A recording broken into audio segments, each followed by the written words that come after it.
Evo još ovo od ekipe.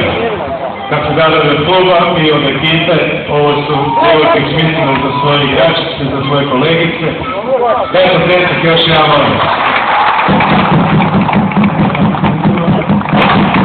Evo, predsjek.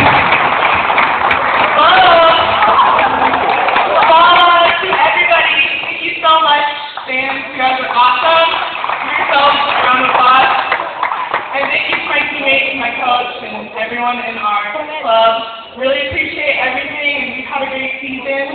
And we love Croatia!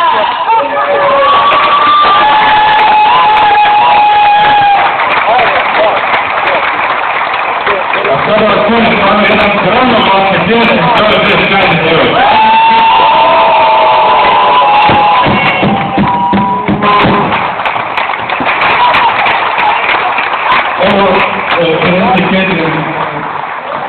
Djevojke iz Vukovara, igračice Vukovara imaju želju se pozdraviti sa njima dvijema i evo dajte jedan pjesma ovo sjajno.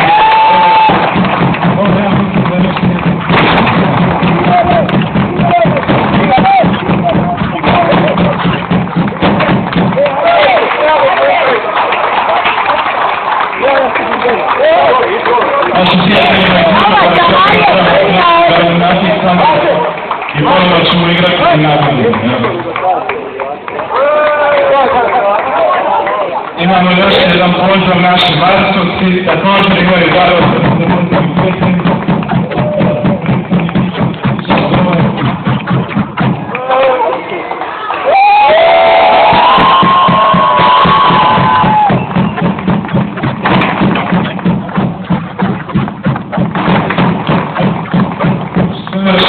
Cijenja publika, najbolja publika na svijetu, mi imamo još jednu domaću utakmicu protiv Pule ili Atene, to ćemo vidjeti, doćete nam ponovo, hvala vam svima lijepa i doviđenja.